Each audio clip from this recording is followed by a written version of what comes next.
Hoje eu vim aqui falar para vocês 3 coisas importantes sobre investimento em startups, tanto para investidor, tanto para um empreendedor que está buscando investimento, principalmente nos momentos iniciais de investimento. Eu sou o Robert Oliveira, eu sou CEO do Laje Oliveira e vamos falar um pouquinho sobre isso.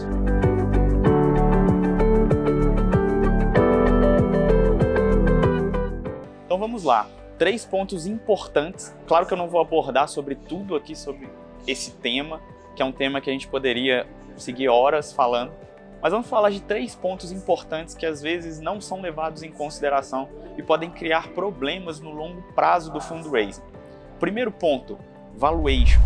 Quando você está numa captação, principalmente a inicial, é muito difícil ter métricas e criar parâmetros objetivos para se ter um valuation de uma operação de investimentos de uma startup. Você ainda, às vezes, não tem faturamento, quando tem é muito pouco, e muitas das vezes você tem um potencial ou uma porcentagem de crescimento já alta dentro dessa empresa. Então, muitas vezes você nem tem o seu produto totalmente validado. E quando você vai formatar esse valuation, a gente tem que ter muito cuidado, primeiro, para não criar um valuation inflado demais nesse momento, que ele pode eventualmente ser reduzido numa próxima rodada de investimento e gerar tanto prejuízos para o investidor que entrou nesse momento, quanto gerar um histórico ruim para a empresa por ter passado por um que a gente chama de down round, neste momento de um investimento futuro. Só que por outro lado, a gente tem que ter cuidado também, porque o valuation impacta na quantidade de diluição que os fundadores das startups vão ter no momento do investimento. Porque quando a gente vai fazer isso, a gente tem algumas métricas e variáveis que envolvem. Então, você vai ter a quantidade de investimento, você vai ter a porcentagem que você vai ceder para esse investidor no momento da conversão e você tem o valuation da empresa. Então a gente precisa setar muito bem essas 3 métricas para que o fundador não seja diluído excessivamente, para que o valuation não seja alto demais, para que você, no futuro, em uma rodada seguinte, você tenha uma condição saudável para que o próximo investidor olhe para aquela operação anterior, veja um cap table saudável e possa sentir tranquilo para entrar na rodada seguinte. E se você tem, por exemplo, uma diluição muito grande do fundador nessas primeiras rodadas de investimento, isso pode desincentivar o investidor seguinte, porque a maior parte da vontade de investir do investidor está conectada com o empreendedor, com quem é o empreendedor e quem está desenvolvendo o negócio. E se ele entender que esse empreendedor já não tem mais controle do negócio ou já não vai ganhar tanto com o desenvolvimento do negócio, ele vai sentir que o empreendedor não está motivado o suficiente para tocar o negócio. E isso vai fazer com que ele não queira entrar naquele negócio. Então, primeiro ponto, cuidado com o valuation. Então a gente precisa manter o investidor com essa visão de que ele não pode pedir demais e a gente tem que também manter essa visão de que o valuation não pode ser inflado demais para isso não gerar problemas numa rodada seguinte. Segundo ponto, governança e controle. É muito comum quando a gente tem operações de investimento startup que o investidor ele peça algum direito de controle sobre essa empresa, além de direitos de informações e de outras coisas. E por que ele pede esse direito de controle que normalmente vem como veto contratual, né? Seja no mútuo conversível, a gente inclusive tem conteúdo sobre mútuo conversível no nosso blog, acesse lá se você não sabe do que se trata. Mas seja no mútuo conversível ou em qualquer outro tipo contratual de investimento, a gente pode ter ali vetos que o investidor vai poder dar em decisões que a empresa vai ter durante o desenvolvimento dela. A gente tem que tomar muito cuidado com esses direitos de governança que são cedidos, principalmente no início, nas primeiras rodadas de investimento da startup.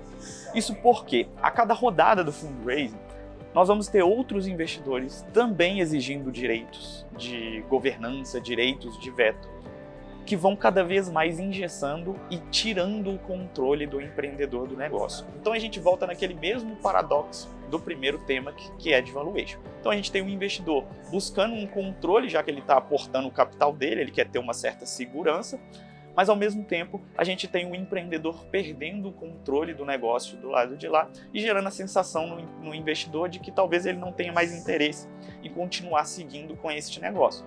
Então a gente tem que ter muito cuidado com a quantidade de controle que a gente terceiriza para esse investidor, principalmente no início, porque a gente pode cair em um problema onde você chega numa rodada seguinte, onde o investidor, que está às vezes com um cheque maior, às vezes numa rodada grande, ele quer entrar no seu negócio, só que ele olha para o seu cap table, vê lá 2, 3 investidores cheios de direitos que controlam todo o negócio, e ele não quer entrar em um negócio onde o controle, praticamente tudo que você vai fazer na startup depende de veto ou de palavra do investidor. E por um outro lado, ele não quer usar o dinheiro dele, do investimento, para comprar esses caras, para o dinheiro dele ir direto para o bolso de outros investidores. Ele quer que o dinheiro seja utilizado no desenvolvimento do negócio. Então a gente tem que tomar muito cuidado. Esse ponto é muito importante, os investidores precisam ter um certo controle ali para garantir que o desenvolvimento da startup vai seguir uma linha de governança legal, uma linha de controle legal, mas a gente tem que tomar muito cuidado porque isso influencia em rodadas seguintes. E o terceiro ponto, o prazo. A gente também tem que tomar cuidado com o prazo do investimento.